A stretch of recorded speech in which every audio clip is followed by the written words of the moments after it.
ఈరోజు చెప్తున్నా, ఇక్కడ ఉన్న వాళ్ళు చదువుకునే పిల్లలు కూడా చెప్తున్నాను, చదువు. దేశం యొక్క ఉన్నత స్థలముల మీదకి ఎక్కినట్టు నువ్వు చదువు. దద్దమలాగా ఉండొద్దు, చదవాలి, ఒక రేంజ్కి వచ్చేటట్టు చదవాలి. నువ్వు ఏం చదువుతున్నావు అందులో పరాకాష్ఠగా చేరాలి. నీ అవసరత ఉంది భవిష్యత్తు సంఘానికి. సోమరిపోతులాగా ఉండొద్దు, నిద్రముఖం వేసుకొని ఉండొద్దు, మంపుగా ఉండొద్దు.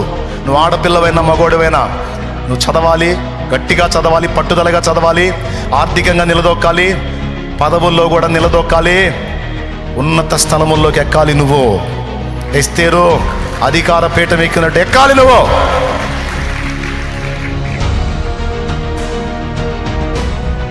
బాధ్యత నెరవేర్చాలి. కొంతమంది కాల్ చేసి స్పందించారు, బ్రదర్ ఇదిగో నేను ఫలానా ఫీల్డ్కి చెందినవాడిని, నేను ఫలానా ఫీల్డ్కి చెందినదాన్ని అని కొంతమంది స్పందించారు. సంతోషం.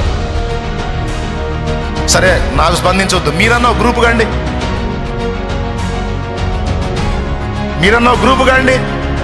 ఎక్కడ అన్యాయం జరిగినా వెంటనే స్పందించండి. నడుం కట్టాలి.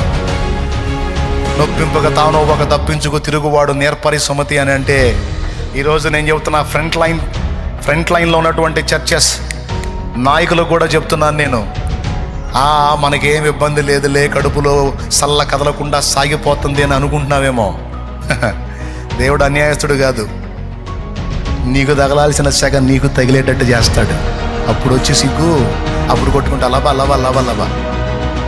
ఆ గతి పట్టక ముందే నిజంగా నువ్వు రోషం గల క్రైస్తవుడు అయితే, సమర్పణ గల క్రైస్తవుడు అయితే, నిజంగా సంఘము సమాజం యొక్క హితవు కోరేవాడివైతే, ఎవడైనా సరే గళమెప్పాలి, నోరు తెరవాలి, మాట్లాడాలి, ప్రజల్ని చైతన్యం చేయాలి.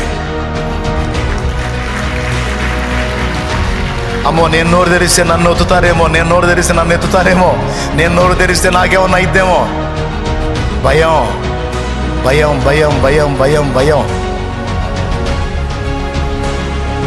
చాలా జాగ్రత్తగా. ఎంతకాలం ఉంటారో చూస్తాగా నేను కూడా జాగ్రత్త. ఈరోజు అవకాశం ఉంది, స్పందించమంటున్నా. రేపు అంత్యాబద్ధ క్రీస్తు వస్తాడు, అవకాశం ఉండదు, అప్పుడు ప్రార్థనే.